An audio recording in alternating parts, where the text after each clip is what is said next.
Welcome, phenomenal agents and investors nationwide. Today is Thursday, April 23rd, 2020, and this is Mastermind call number 275. Want to start off with congratulations to last week's winner of the week was Peter McAfee. Peter has only been with us a couple months, and he took a $1.8 million probate listing. And we quickly did the math and figured out he had paid for the leads for the next 12 years. So may you all have equal results or similar results long term. My partner, Tim, will be a little bit late today. He does have an announcement he wants to make regarding historical and mailings, but I'll wait till he gets here. He's got a very ill dog that he's taking care of. We do have a new addition to the call, guys, that we are excited about. We have a gentleman I've known for a long time, Bruce Hill, is now on board as our probate coach. So in chat, I'll let you, you've been dealing with Brad recently, so I'll let you introduce him. And then he can say a few words, and then we'll get to the callers. All right. Well, as you guys know, we've been slowly implementing a coaching program for all of our subscribers. So the idea is to give you a couple of calls up front. So we have an onboarding call, then an implementation call, and then we put you on more of a normal coaching schedule. So every 30 days you'll have an opportunity to spend time with a professional real estate coach. Bruce is taking on that long-term coaching relationship with you guys. Bruce he's been a professional real estate coach, an investor, a realtor. Kind of like me, he's done about everything you can do in real estate. Experience with probate, short sales, building teams.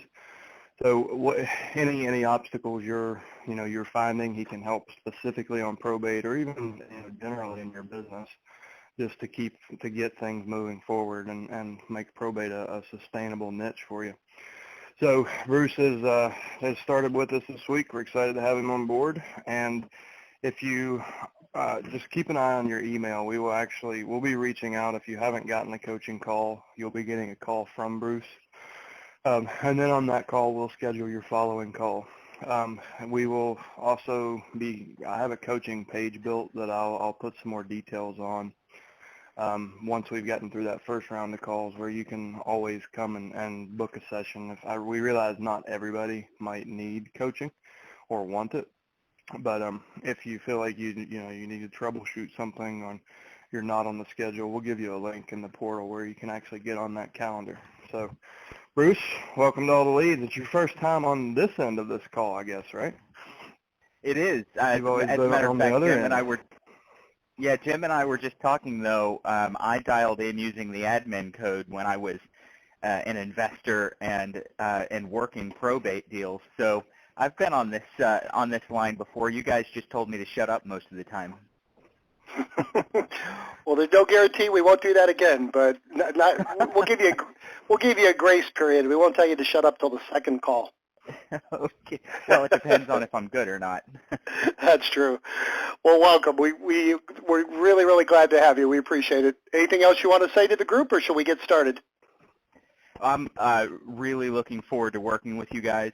This has been something that we've kicked around the idea of a couple of times, and being involved in this side of the business myself, I just think it's going to be a perfect fit. I look forward to helping everyone on this call and those that listen later, helping you guys kind of expand this part of your business.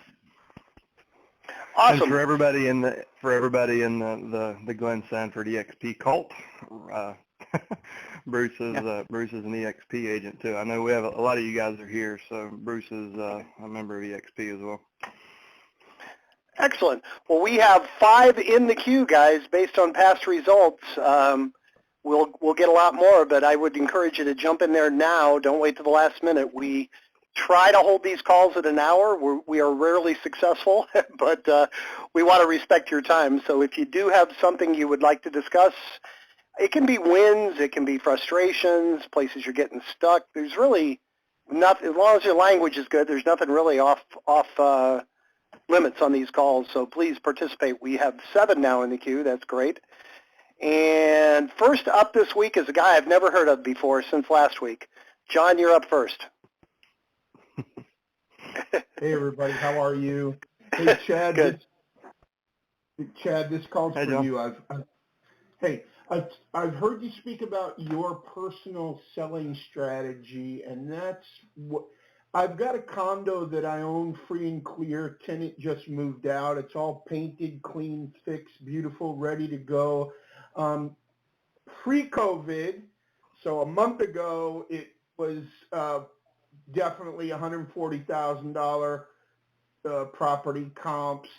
Now, who knows? I've got about 115 in it. I'm thinking I'd rather have cash in hand than who knows if this is going to be a sneeze or an ice age coming. I'm going to sell that property. You had a strategy for underpricing, taking bids to a certain date, and then what was that? How'd you do that? Yeah, and to be clear, less money faster is more important to you than more money, right? As long as I'm, like I said, I'm 115 in, and I'm sure I'll get that. So yes. Yeah. Okay. Because you're in a good position with condo financing fading away. And I own it free and And clear. So you're right. So one of the safe bets, if you want to maximize the equity you get out of it, you could sell it on a contract for deed, and you could do escalated payments, or you could do a balloon, which would motivate them to, over the next 3 years, to get you out of it. That's how you maximize your equity. If you just want to dump it and get into cash, I understand that completely. The strategy I used, and I kind of took this from commercial real estate, when I started flipping, how I listed my first couple flips conventionally. And we had, here in Roanoke, we had 93 days on market, I think, at that time. It was the average. So I was like, what if I do what commercial guys do? And I call for offers. So I list on a Thursday night, like after 5, and that brings it up. It'll come up Friday morning and hit the weekend hot sheet. Showings and in the private remarks, I put, any and all offers will be reviewed after 5 p.m., and it's on the following Friday, so 8 days from the evening that I list it. So, and I'm listing 10 to 15% under market value. The offers will usually start to roll in, like here it would be, showings on Sunday, Monday, offers would start to show up by Tuesday. By Thursday evening, I had people up in arms, literally falling all over each other to scramble and get in their highest and best offer. And over a 6-month period that I've tracked every single one of these, like every number, we were able to, by underpricing 10 to 15%, we were able to sell at a 14% higher ARV than we expected. So when I bought the house, I said, I think I can sell it for X after I fix it up. And I was able to do that on every one of them. So then I started extending that to my probate clients, and a lot of these homes weren't renovated. They had a lot of deferred maintenance, and they were hadn't been updated, and it worked equally as well. We got about a 16% premium above our projected sale price, even on old homes that needed complete cosmetic rehabs. It worked it was just as effective on the probate inventory as it was on my flip inventory. all right, so I've got let's say 140 minus 10%, 126 grand is 10% under. I own it free and clear, so I can offer some seller financing. How would you recommend to structure? I don't want leave it wide open, seller financing considered, or put some basic terms in there so you're not getting crazy offers. If your MLS allows it, I would list it 2 different ways. I would list it as a conventional sale at 126, and I would list it as an owner finance sale at 140, so you get 2 separate MLS listings. And they should allow that. Maybe not. Well, I own 2 different companies with 2 separate MLS logins, so I guess I could work that no matter what. Yeah, that's going to give you the most surface area from a marketing standpoint. And you can, instead of trying to jam everything into 200 characters, you can have 2 separate sets of remarks. And on the seller financing, just say, it can be structured the seller would prefer a contract for deed with a 3-year balloon at a 5% interest rate or whatever it is. I would put in the preferred terms because most agents don't really understand how to craft a proper seller finance offer. So take that intimidation factor away from them. Upload a document in the private into the documents, and so in your private remarks, say see documents for offer guidelines, and just disclose it's a realtor owner, broker owner. But here's an example of how this deal could be structured, and give it to them and label it as an example, and your offer will probably come in as your example was written. You didn't mention a minimum down recommended by you.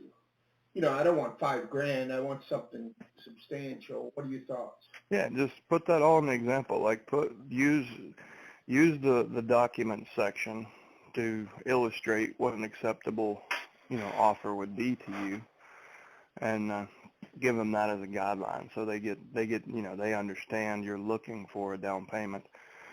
But you should also understand other people are worried about cash too. So if you're going to sell on terms for a premium price, you can't be too picky. If there are buyers who because of the losses in their stock portfolios or because they went on forbearance for something, but the credit agency still hit their credit, they can't qualify for a mortgage, but they still have strong incomes. However, everybody right now seems to be tightening their belt, so the less you ask for a down payment, the quicker you're going to find a buyer. The reason just so you understand, the reason I'm suggesting contract for deed is you actually hold title, so you can retain the tax benefits of that asset. And if they would ever default, I'm assuming that we'll have a pretty healthy judicial backlog in Florida. And you don't want to have to be going through foreclosure when everybody else is trying to do the same. So a contract for deed mitigates the most risk for you. But it sounds like what might be best for you is to just liquidate, just discount it and sell it for cash or however they want to close, but discount it and move it quickly. I think what you're going to see is when we do reopen the economy, there's a lot of pent-up demand, and you're going to see a rally before a real correction happens. So you should be able to take advantage of that and get it listed quickly. I'm just concerned long term with all this stimulus money. Something's got to pop.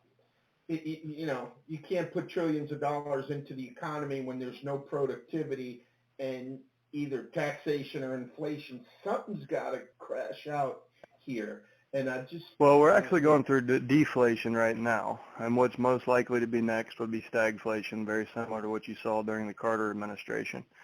And then probably 18 to 24 months from now, that's when we have to worry about the inflationary headwinds. But with everything and with the broader economy being at such a distressed level, inflation isn't an immediate concern. But you do want to, I think you're smart to liquidate that into cash, and your cash won't be eaten up by inflation right now. You'll give yourself some time to reinvest it once you see what the new normal is. Exactly. All right, good. All right. Thank you. All right, sir. We appreciate it. Next up is phone number ending in 6320. You're up next. Hey guys, how you doing? I'm very new to all the weeds.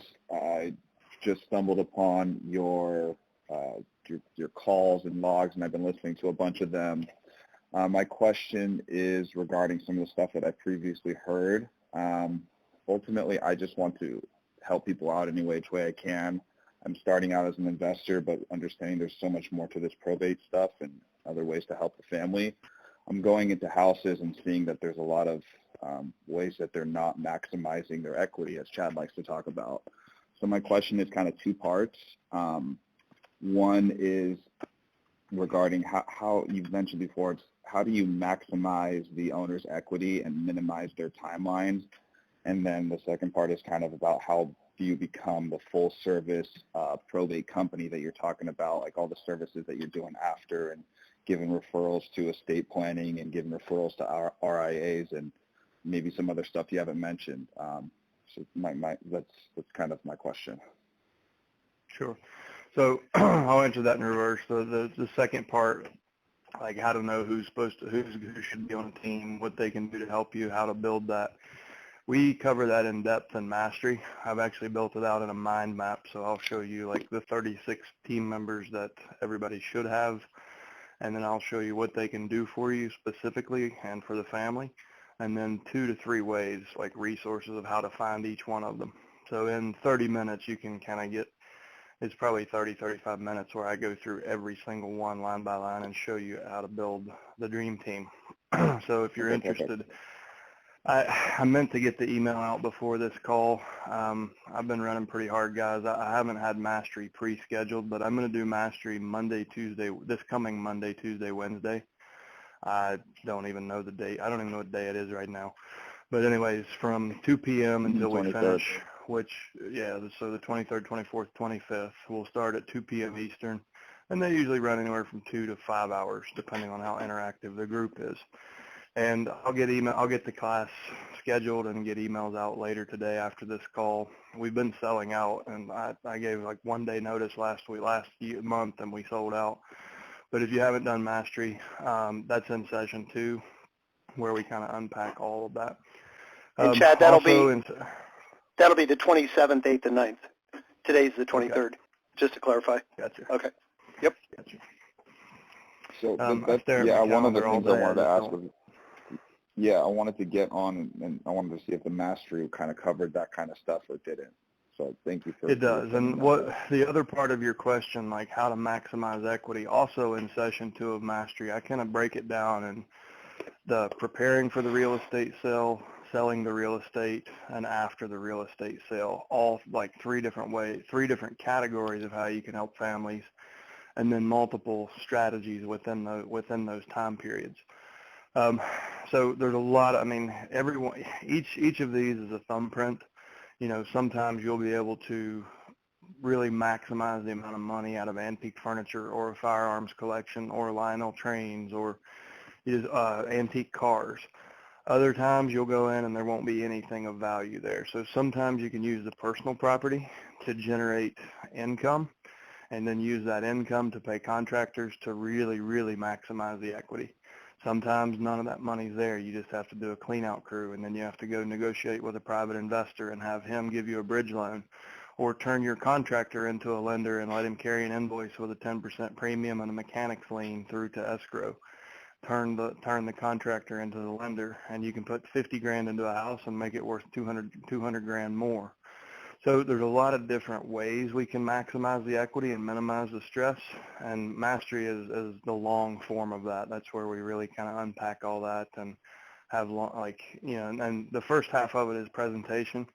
Then we go to Q&A, and that's where sometimes Q&A runs as long as 3 hours per session, depending on what the appetite of the group is. All right. Excellent. Renee is up next. Phone number ending in 7976. You're up next. Hello, hello. Hello there.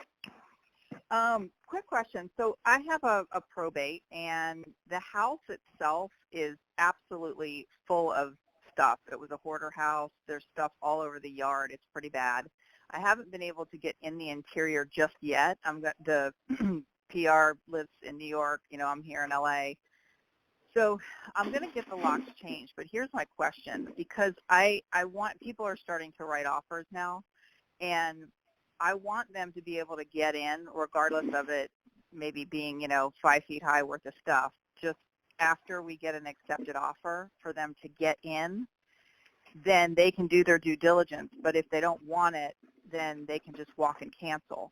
Now that seems obvious, but with here in LA with the courts being closed and probably them not reopening until July, most of these investors are like, yeah, we're okay to hold on, but I'm afraid that if they don't get in earlier, then, come July, they're going to cancel and we've got to start all over again. So is it okay to just have people accept an offer and go through their inspections and then cancel and just kind of keep rolling through that, if that's how it's going to go, until somebody sticks and says, yeah, we get it's so dilapidated, we're willing to hang on? Or it's kind of a strategy question. I'm just trying to figure this out since the PR doesn't want to move any of this, doesn't have the budget and doesn't want to move any of the stuff out of the house, the junk haul. Yeah. So I think it's more of a just managing expectations. And on one of our calls last week, I suggested and if the family has limited authority, then I would prepare a probate buyer in California right now the same way I would prepare a short sale buyer. Right. So, courts are closed. There will be judicial backlog. It could be August or September before we close. Are we clear? And make sure the buyer's agent is clear on that. And then also, any new interest that comes in, I would be willing to accept backup offers, just like with a short sale. I would stack as many backup offers as I could, and just encourage the buyer's agents by saying, listen, this house is rough. It's going to take some time to get it closed. It's very likely this buyer will go away. I will take backup offers, and we'll honor them in the order we ratify them. So I'm not going to guarantee I'll take your offer, but if we negotiate your offer with the seller and we get it ratified, then it'll be in the number one slot. So you can encourage the buyer's agents to continue bringing offers on it and take backup offers. Okay. And you can even yeah. you could also, and if you've never used it, you can also do backup. You can put a kick-out clause, negotiate on, to protect your seller, negotiate a 72-hour kick-out on the first offer. Okay. Yeah. Okay.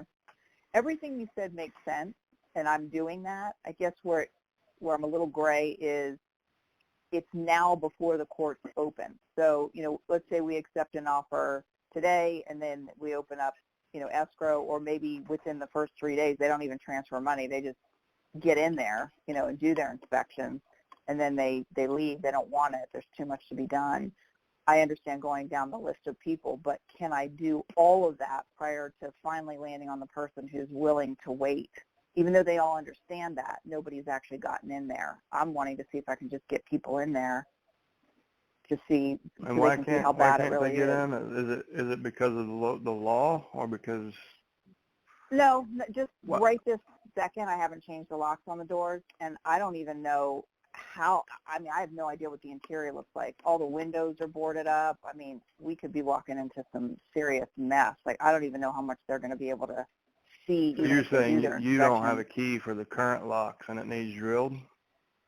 Yeah, that's fine. I'm going to get it rekeyed, and we're going to get in. It's more them as investor buyers getting in. Let's say, they get in there, and let's say that everybody's excited because it's a total fixer, but maybe it's just a disaster, and they don't want to take it on. I want to be able to go down the list of people who are interested, who have written an offer, and land on the person that's going to really be a yes. So can I go through all that, escrow and potential cancellations of people prior to, I'll just say July, August, when everything opens? I see what you're saying. So when you review offers, just don't accept an inspection period shorter than 15 days. Okay. So that'll it could delay you 15 days per buyer until you find the right one, but you probably have 45 or 60 days before you have confirmation anyways. Yeah. So just negotiate short inspection windows, and if it doesn't work, then okay, well, that's fine. We have 7 more in queue. I'm sure somebody can get over there in a week. It's everything I thought it was. I arbitrarily chose 15. If you want to accelerate that, Renee, just go with a 7-day site inspection contingency. And, if the contingency is not cleared, the contract becomes null and void, or they forfeited that and the earnest money goes hard, and motivate them to clear that contingency. Yeah. Okay. I'm on the same page as you guys. I just needed to bounce it off of you because it's so bad and nobody wants to do anything with it. So I would try to get ahead of that before the court's open, but it sounds like we're on the same page. Okay. Renee, does the family have, do they have any money? Like $1,000? He might be able, I think it's principal more than he doesn't have the money. Plus he has his own issues. He's got condos and stuff in a beach community in Myrtle Beach that are about to go foreclosure. It's a lot of psychology. He doesn't really want to put another dollar into it if he doesn't have to. But what's your Okay. suggestion? Because you can make a ton more money on houses like that if you just clean them out and do good photography. This is another thing that I tracked back in I don't know, probably 13, 14. I would take wholesalers' houses and list them. I would be like, listen, trust me, close on this one. When they were trying to wholesale it and guys were beating them up on the wholesale market, we could sell it like a 33% premium on MLS over what people on his buyer's list would pay. And all we would do is get them cleaned out where they're broom swept. And then, usually the electricity wasn't on, but I would go in with a high aperture lens and do long exposure photos so it looked really bright. And I would do professional photography on these, just absolute crappy houses. And it was amazing how quickly we could get results because people would see, when they're looking at $50,000 houses, which that's in my market, yours it's probably $500,000, but here, when you're looking at $50,000 houses and all of a sudden you see one with this bright, beautiful, or, this bright photo, it really stands out in that list of distressed assets. And just doing that, we were able to drive over a 30% premium. And we did it consistently in different neighborhoods, different types of houses. And we called it wholetailing. But if you can convince him to clean the property out and get a good set of photographs, you can probably get him 20% more for this on the sale. I'll ask him that. I had a girlfriend who does flips who wasn't necessarily interested in taking this on, but she went out there, and she thought it was going to be probably like $5,000 just to haul the stuff. I mean, there's that much that's stuff. A bad one. Yeah. It's really, the whole right-hand side of the house has junk from the ground to the roof. It's insane. It's one of the worst, and I did REO in the last market. This is one of the worst I've ever seen, and that's the outside of the house. There's a boat in the back. It's bad. So I hear you, but I don't know that this is going to make much sense, and I don't know if a junk haul company is going to want to put a lien and all that stuff, you know what I mean? But I'm willing to listen. And the market. You there, Renee? Hello? Yeah, I can hear you fine. Oh, no, I'm sorry. We lost the last caller. Renee, I don't think I did that to you. You just dropped out. Sorry about that. Next up is phone number ending in 4361. You're up next. That's cool. Okay, it's me. Yes, sir. I've tried to call in before, but something happens and I lose the call. I don't know. Hopefully we won't do it again. You're on now, Tim. What's up? I've got a question that's kind of current.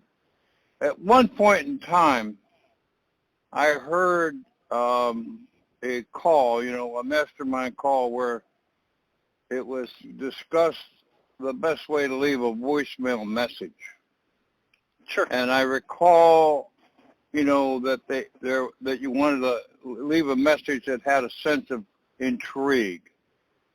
And I've been kind of doing that, but I'm thinking I'm doing it wrong, and I was just kind of wondering if you guys had time to review that quickly. Of course. Sure. And there's a video on a little bit of a longer answer. One of our tips from the trainer's video is if you go to alltheleads.com, in the top right, just type in voicemail, and it'll filter the results, and you'll actually see that tips from the trainer blog post like how how to properly use voicemail or voicemail etiquette when prospecting probate, something like that. But essentially, I've tested a little bit of everything. What I learned early on was voicemail's not for selling. It's just to get a return call. So the less details you offer, the higher your callback rate will be. And the one that's most effective for me is, hey, this is Chad. I sent you a letter last week, had a couple minutes at my desk. I just wanted to follow up and make sure you got it and you understood why we sent it. Give me a call when you have a chance, 540-999-1234.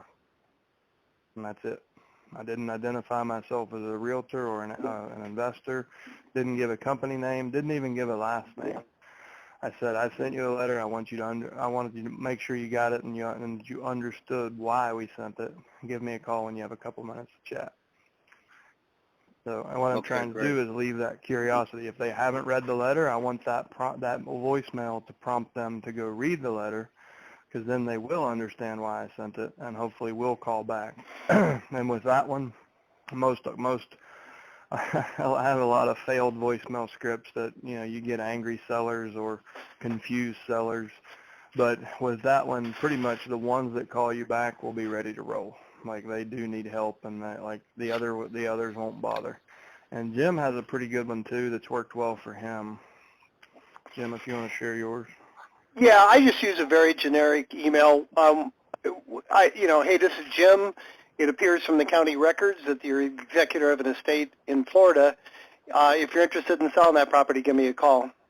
It's just very, and the reason I say it appears from and one thing, if you're leaving it a lot, you might say something like, I may have the wrong number. If I do, no need to call me back, because every person who isn't the executor will call you back and want to know what they inherited. Did I win the lottery? So, hey, this is Lou. It appears from the county records you're the executor of an estate in Duval County.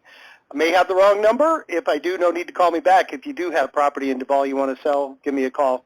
It works very well because they really don't know, are you a realtor, are you an investor, and most other emails are going to be very specific. Hey, I can buy your house and pay cash quick, or hey, I'm the greatest realtor in the world. It's very generic, and same principle. The more generic it is, the better it seems to work. I appreciate your time. I should have gone on that all the No, don't worry about it. on first. You're I appreciate good, your time. You're welcome, sir. You're very welcome. Anytime. Next up is phone number ending in 8797. You're up next. Hi, good afternoon. Hi there. Hi. Hi, this is Jory, and I am an ISA, and the leads that I'm calling are from Georgia. And Okay. I just had a question. If someone can sell the half of the property, I mean, there are two of them who owns the property, and the other owner is not cooperative in selling it. So can the other owner just sell his part? Was there a will? I think they're still on the process of probate.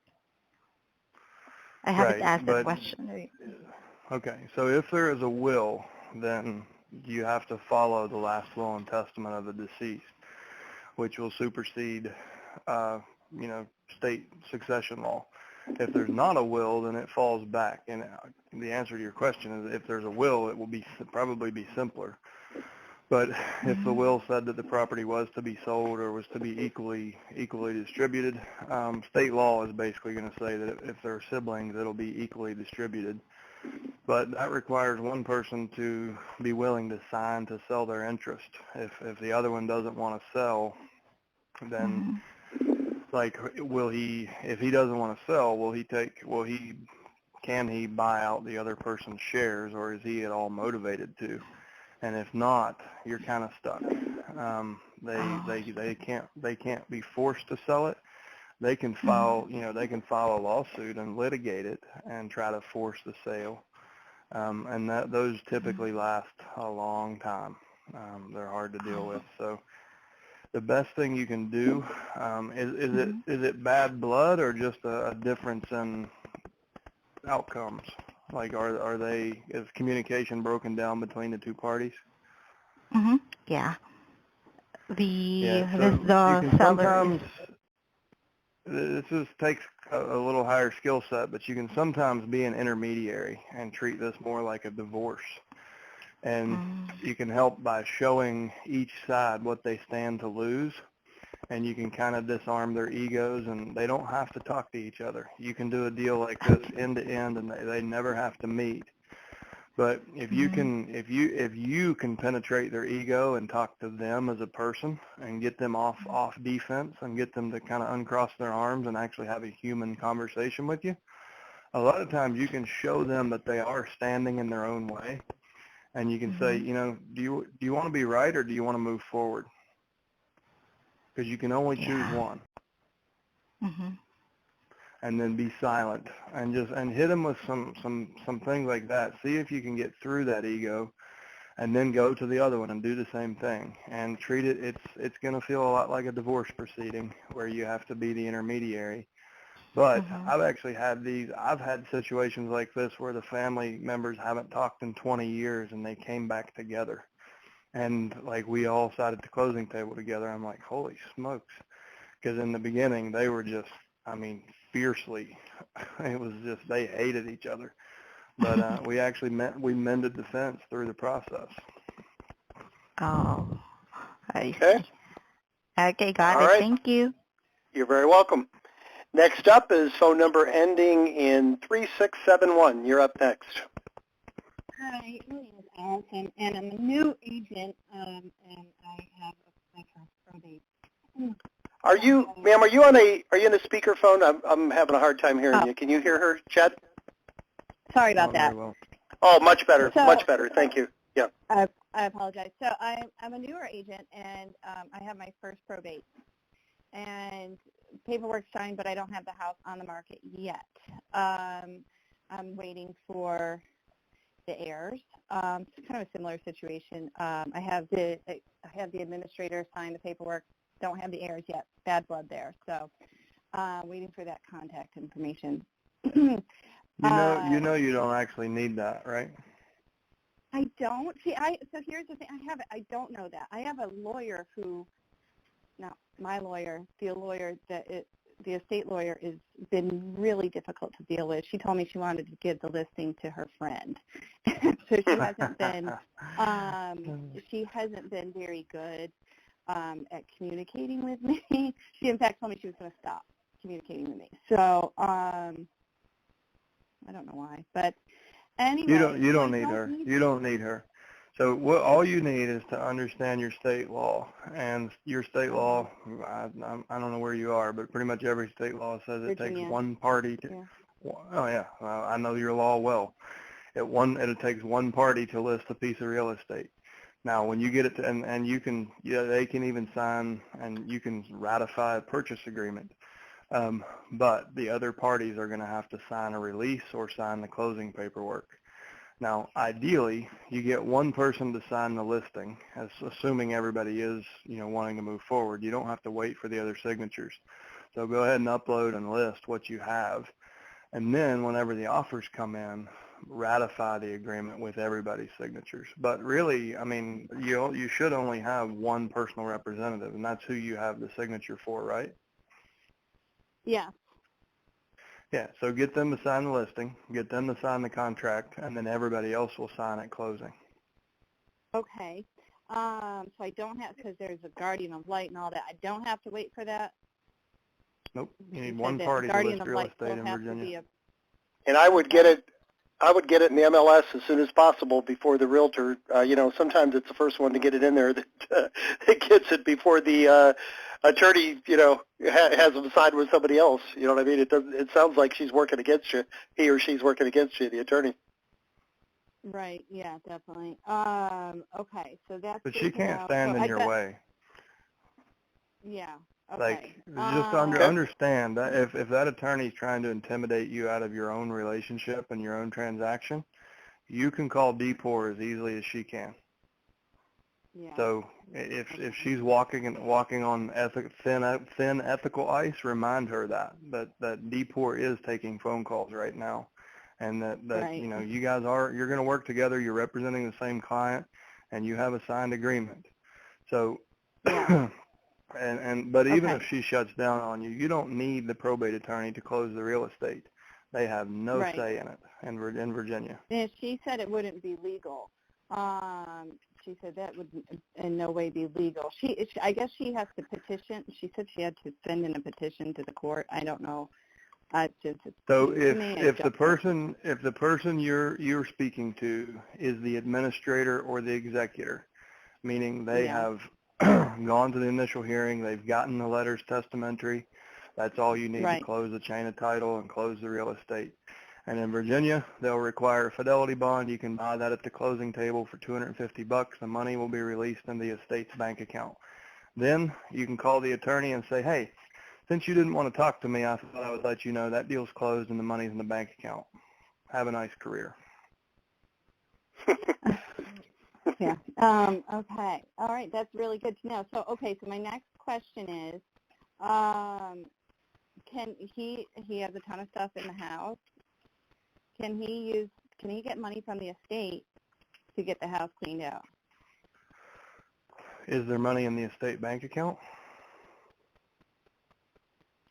I'm only assuming so. I mean, I know there's equity in the house, but I honestly don't know the answer to that.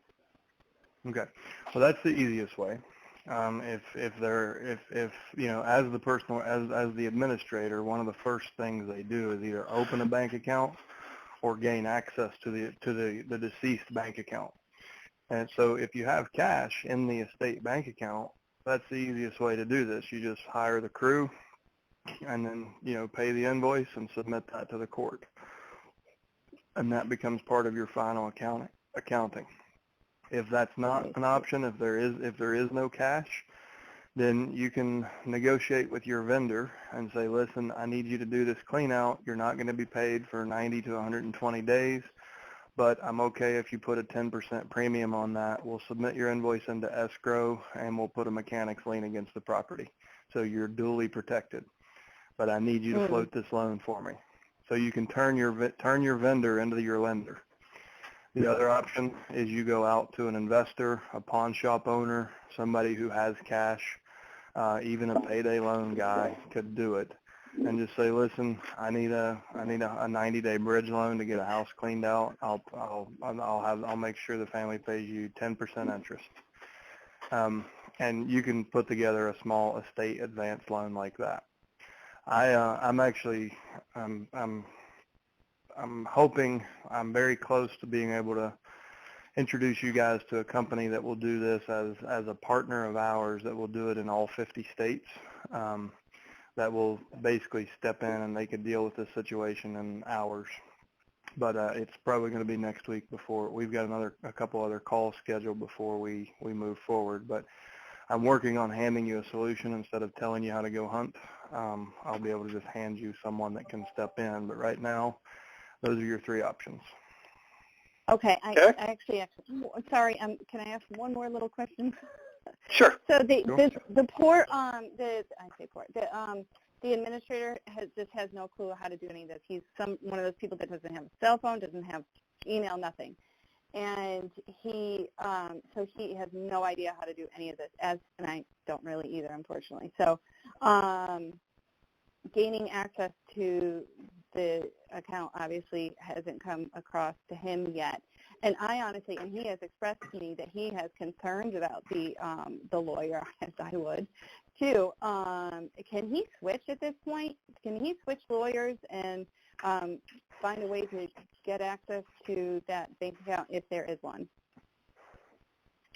Yeah, I mean, they can't force him to work with any attorney. He can just say, listen, we're done.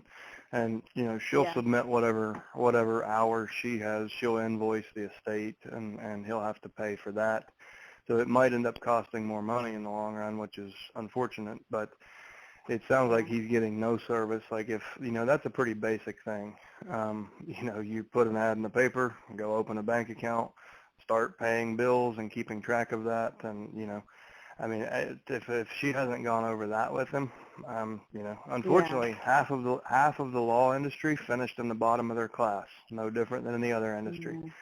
And most people think, oh, they're an attorney, they must have it together. But most attorneys aren't very good at what they do. And unfortunately, you found one. Well, okay, great, thank you. And where are you? What market are you in? I already went to Rebel Taylor. Sorry, she was Rebel. Rebel, you're up next. You were anxious. I just couldn't wait to get you on the line, Rebel. I could tell. How are you guys doing? Doing great. How about you?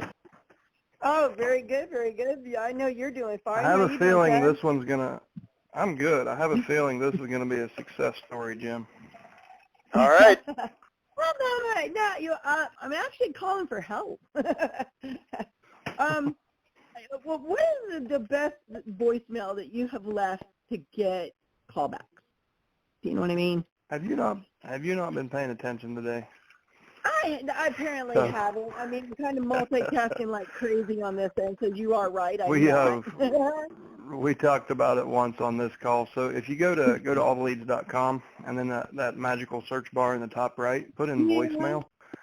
Yeah. And you'll see a tips from the trainer post where I talk about it long form, but it's simply, hi, this is Rebel. I sent you a letter last week and had a couple minutes in my office. Just wanted to make sure that you got that and you understood why we sent it. Give me a call when you get a chance, 954-545-1234. Okay. All right. That's exactly, I mean, almost verbatim. Well, I went and looked at a property today because I was talking to Jim yesterday, and I did get a few callbacks out of the letters that we sent out from y'all. I want to say if anybody has not taken the Mastermind, take it. And the mail-outs are, 2 of them I got that were telling me that they did not need my help. But then I do have another one where the place is rough looking, but it's like a diamond in a rough, but she's almost ready to let it go back to the bank. And I kind of talked her out of that, at least long enough for me to go look at it and do an evaluation.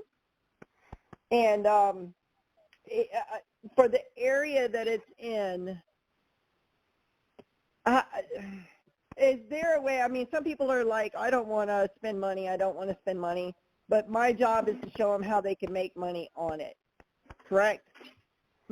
Yep. Yep. Okay. I mean, I'm just having Well, fun, your job so. is to help them meet their goals. If their goals are making money, that becomes your job. If not, dump it or buy it. Right. Buy it and fix it up myself.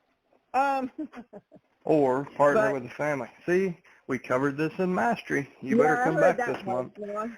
I So did hear one that of one of the opportunities is you can actually establish a basis value for the asset today. So let's say it's worth $100,000, and then Right. you get on the paper somehow, however your attorney wants to do that. You can use a fresh LLC, a land trust, a joint venture, a limited partnership, any of those vehicles. But that gives you an equitable interest in the property. Then you bring your contractors in, like clean it out, bring your contractors in, get it ready, put it on the market. You're the listing agent, and then you split whatever you agreed on a percentage split, usually 50-50. So let's say you sell it for, you put 50 into it and you sell it for 2 1/4. So you had a basis value of the family had a basis value of 100. You put 50 in and you made a $75,000 profit. So you get your 50 back, and then you guys split it 37.5, and then you get a higher listing commission plus a 37.5 profit share, and the family made 37.5 more than they would have. And all that, you know, in a 120 to 180 day cycle, you can create a lot more equity for the family. And then turn around, take that money when they close, take that money, turn them into a private lender, and go do it again.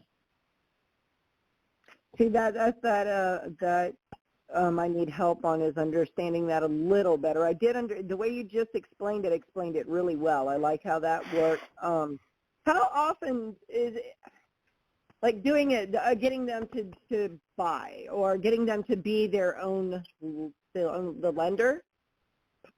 Do you know what I'm asking there? I know you've talked about them being the holder of the property, but you said also to be very careful about how you write that up, how it's written. So if I'm going to turn a probate seller into a private investor, I'll usually try to do it at the closing table while my attorney is there to answer legal questions.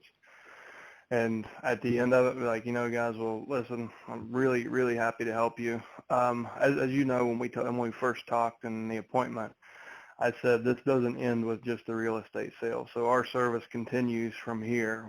One of the next things I'd like to do is give you an opportunity to sit down with our estate planning team so you never have to go through this again. Also with our registered investment advisor so he can advise you on, you know, the distribution you're about to receive and what your options are for reinvesting that. And also Doug. One of the reasons we use Doug for an attorney, for our real estate closing attorney, is because he has a lot of experience with probate, and also he writes our private financing agreements. So if you're interested, we can show you how other sellers have maintained about an 18% interest rate, which doubles your money about every 4 years. So if you guys would be interested in reinvesting your distribution, right now's the best time. Doug, are you going to charge us billable hours? No, I didn't think so. He's a good guy. He just made some money. So take advantage of this free legal advice. And I'll make a joke out of it and make it less intimidating. But that gives us an opportunity to discuss what that looks like. Doug can explain what a note and deed of trust is, so I don't have to. And I have a third party with a law license that they hold in high regard to kind of back me up. And if you do that, like it's 25% of them will be interested in doing something like that. It's not every seller. However, when they hear somebody has a real estate need and you were operating at that high of a level, who do you think is the first person they think of for the next decade? Like, my gosh, that rebel lady, she confused. Okay, all right. Well, I'm fixing to bust loose on the calls, so maybe I'll have a story for y'all next time. Go get them, Rebel. All right, we have 4 more in the queue.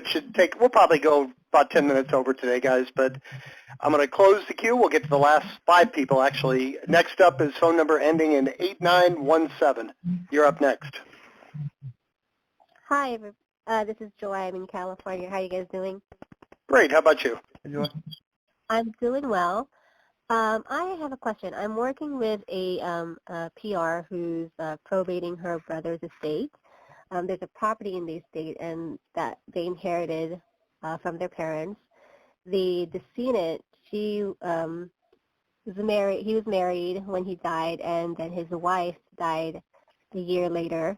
The wife had a son, not with the decedent, and both of them died interstate. The PR believes that the son doesn't have any rights to the property. So my question is, does he have any rights to the property? That's one. Second, if she wanted to buy him out, does she have to go through the overbid process because it is limited authority? And then my last question would be, what would you advise her to do to keep the property? Okay, the son was a blood relative of the father, and the current PR was a blood relative of the mother and the father. Yeah. So sorry. Okay. The son is so it's a stepson of the decedent. The second decedent, the mother. He was the son of the father, but the stepson of the mother. The father died first, then the mother, and now the sibling, the full child of the two deceased, is now saying that her stepbrother has no claim to the estate. It's actually the sister who is probate, who's the PR. Right. So here's based on my understanding. What was that? There's only one child, which is the stepson. Who's the PR? The sister of the brother. So the PR is probating her brother's estate. The brother had a stepson. Okay, so her brother died, and his estate went to his wife. Then his wife died, and now she's saying the son does. She's right. The son doesn't have any rights? If he wasn't adopted, no. Okay. Was he adopted by that? Was he the legal guardian of that son, or was the son? I don't know, but the stepson had already, he filed a petition saying that he is entitled to because of the succession, the laws of succession, is that how you say it? And the judge said, yes, he is entitled to half. So is that right? Well, then go with what the judge said. Yeah, he must have been adopted. He was if the man was his legal guardian, then succession law would split the estate. He would be entitled to half, and if it was intestate, he would be in the line of succession. Okay. Okay. So if that's the case and she wanted to buy him out, does she have to go through the overbid process because she has limited authority?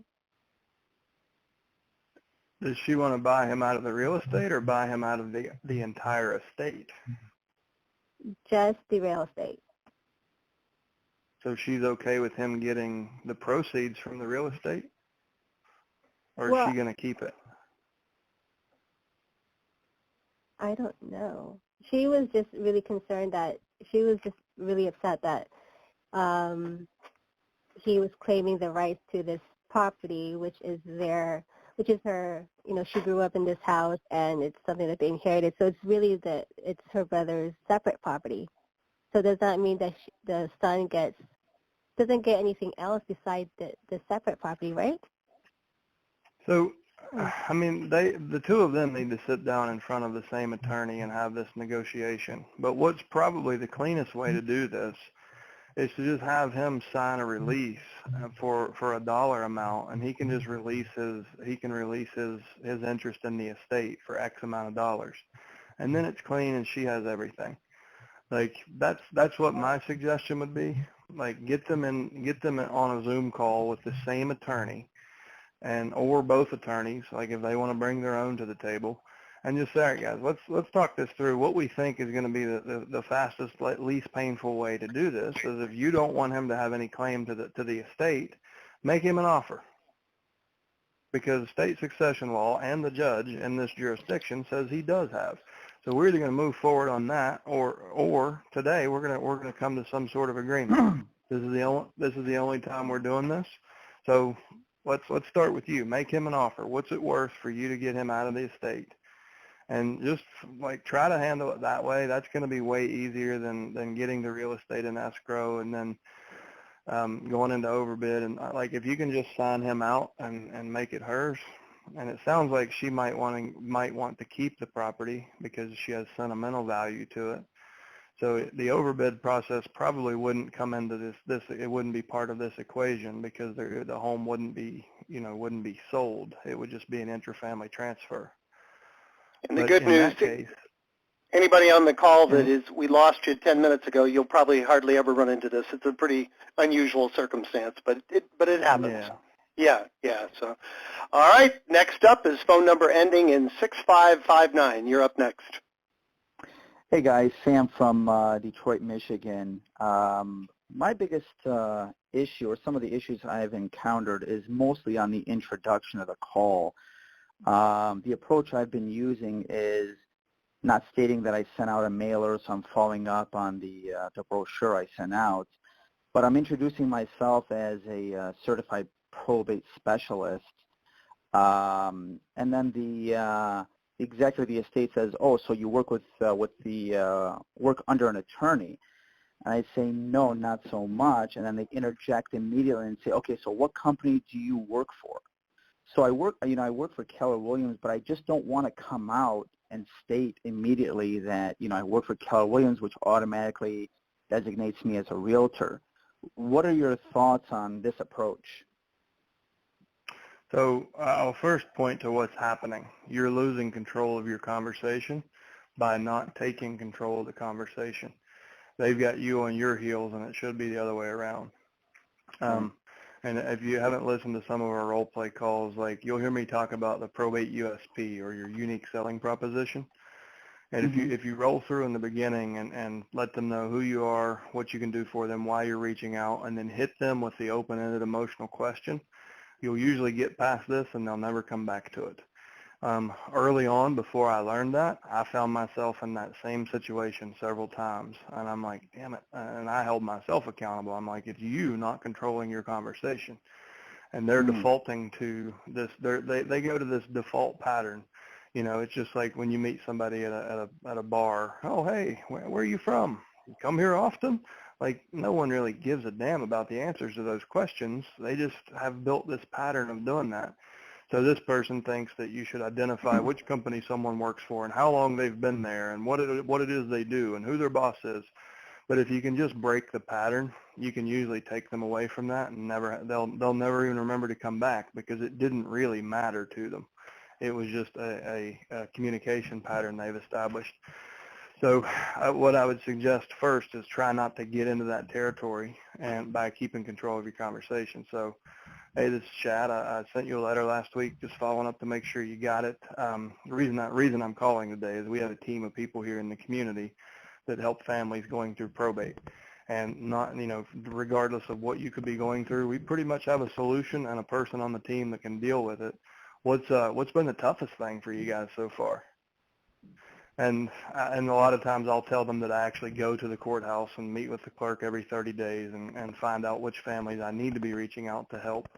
But I throw so much information at them that they're processing this, and then I ask them that emotional question, and they're on their heels and they're trying to catch up with the conversation. What's happening to you is they're putting you in that spot. So they're controlling it, and your mind's trying to catch up with it. Like, oh my God, what do I say? They just ask who I work for. Who do I work for? What? And just switch the role. And I would say by listening to a few role play calls, it'll be clear what I'm saying and how you can deliver it. But if they keep pressing on you, just say, listen, like I said, my name's Chad. I'm a probate specialist. I own multiple companies. I'm a serial entrepreneur. I have more companies than I do T-shirts. So I'm not sure which one. It'll really depend on what the family's goals are and how I can help you, which entity I'll be acting from. So can we agree right now that I'm just Chad? Okay, perfect. Listen, if there's one thing you could delegate and get off your plate right now, today, in the next hour, what would it be? What would you make my problem instead of yours?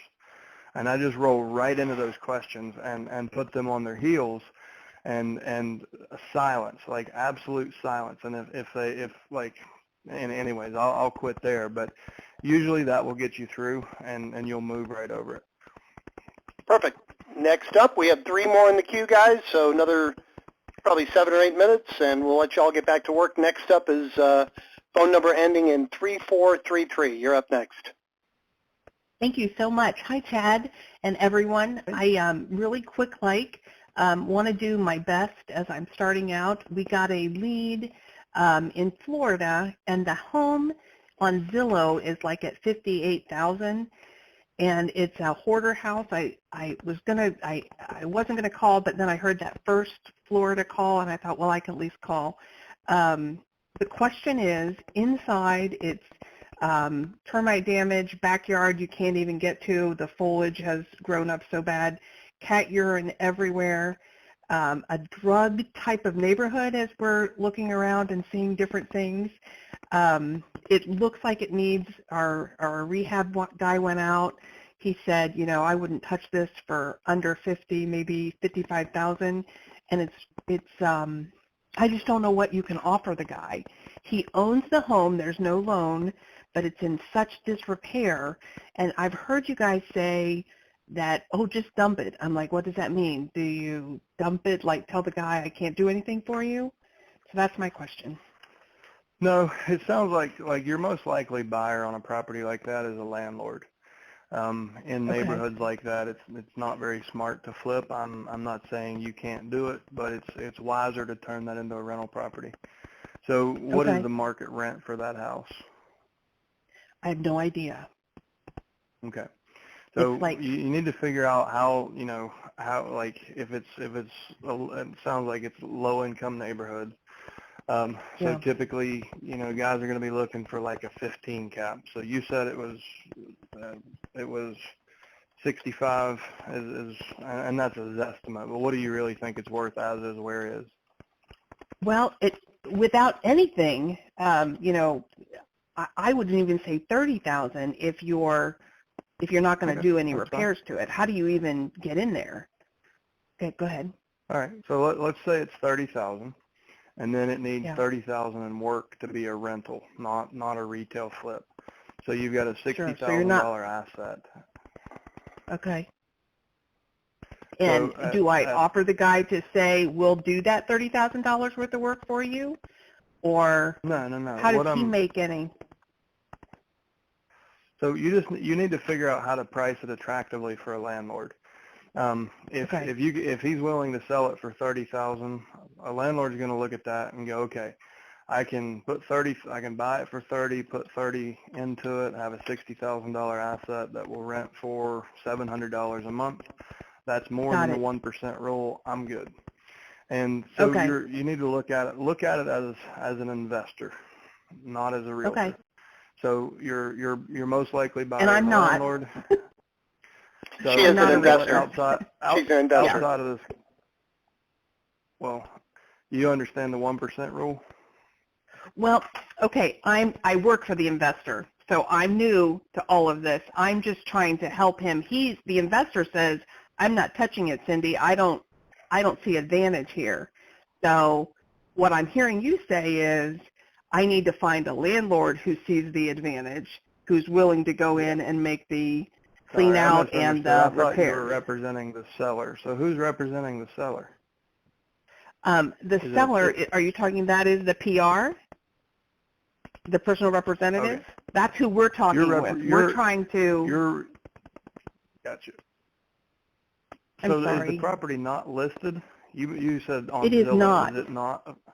Well, Okay. I just went on Zillow as, we were looking at what the prices were, and then we did a CMA of the area.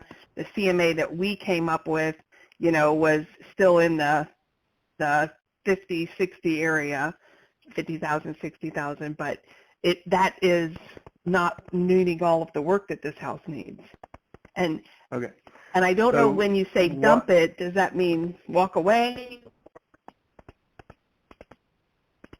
Well, what I was suggesting, if the seller is emotionally done, just dump the asset at a discounted price.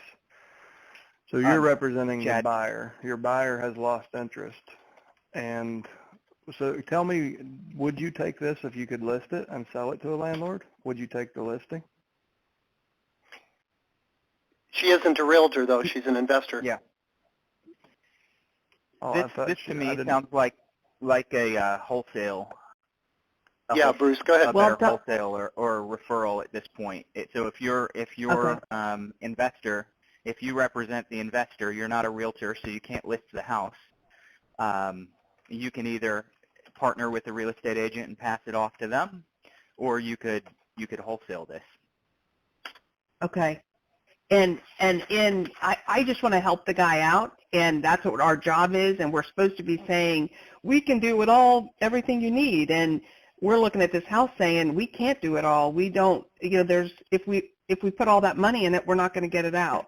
So what I'm trying to do is see, do I go then to a landlord to purchase the house? And do we do nothing? We just say, here's your landlord, he'll buy it?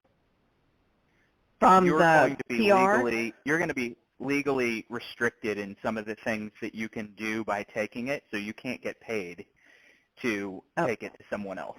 So you either partner with someone that you build a working relationship with and you pass deals like this to in the future without a fee. Yes. Or you put a wholesale agreement in place and then you can shop your contract without a real estate license. Okay. Well, Chad has always said that sometimes you get more going forward if you're not looking to make $1, and right now we're not. I mean, we obviously are, but I want to just help this guy, and it looks hopeless. So. No, everything's a good deal at the right price. So you just need to figure out what the right price is for a landlord in that neighborhood. Go put the house under contract, get it on a purchase and sale agreement, the one that you normally use. Okay. And put a bandit sign in the front yard if he'll let you. Put bandit signs on both ends of the street and say and offer it as 3-2 fixer upper landlord special. And like do you guys have a buyer's list? Are you part of a RIA? Don does. The investor has a buyer's list. I don't know anything about that. So the best thing you can do, like if you want to do something, get it under contract and then go assign your contract to a landlord. Okay. I like that idea. I like the idea of putting. Look for any landlords that have properties listed around there. Go to Craigslist. Go to Facebook Marketplace. See who's renting in the neighborhood and just call them up and say, hey, I just got one. We thought we were going to flip it, but we changed our mind. We're not long-term buy and hold. We know you are. Would you like to make us an offer on this? And then shovel it off to them if they want it. Just mark it up $5,000 and assign your contract. I understand all of those things you just told me. Good. And Cindy, I apologize. We still have 4 more in the queue that we are not going to get to today. And no, I was going to say the same thing to you that I'm going to tell the people in the queue. If you get into this deal, Cindy, and you need help, just email us, support@alltheleads.com. One of us will call you back personally, and that goes for the people in the queue that we didn't get to today. You don't have to wait till next Thursday. We're here for you pretty much, all day, every day. So just send an email to support when you get farther into the deal if you need more help with the specifics. Okay? Yes, sir. Yes, sir. Thank you. All right. You're very welcome. But we're going to close the call with my late partner. He's still alive, but he was late on the call. Tim wanted to just mention a few words before we go. Tim? Yeah, all I was going to say is that, and again, sorry I wasn't here. We had to take a pet to the vet this morning, but one of the things we talked about this morning and as partners is coming up with things. We're trying to come up with things that continue to help, and we've been encouraging you to go back and work with historical data that you already own and get some stuff done. And those of you who don't have historical data in your county, if you're relatively new, we know that these leads season extremely well. Every call that we have, we usually hear from people who are talking about, we went back, reached out to our historical leads, and there were pearls there. The thing you need to keep in mind is that there are people who this crisis has moved them past, I'm sitting on the property, I'll get to it when I get to it, to saying, hey, this is the time I really need to get some cash in my pocket. So there are opportunities there both for the investor side and the realtor side to either get it sold as a discounted deal or to get it on the market and get it sold.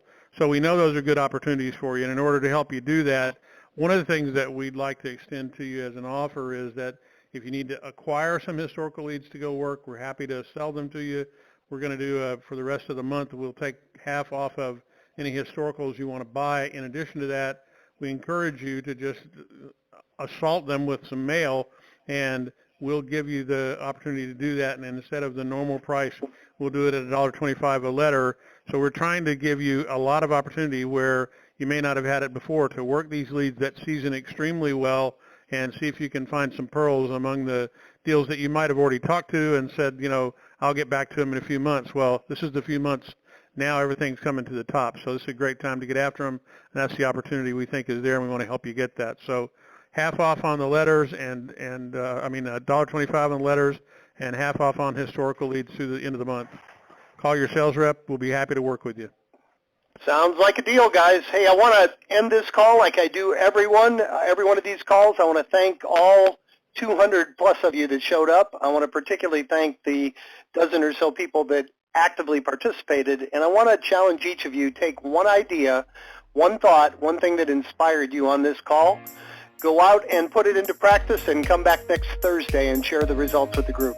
Thank you so much, guys. Make it a great week, and we will talk to you same time next Thursday. Take care.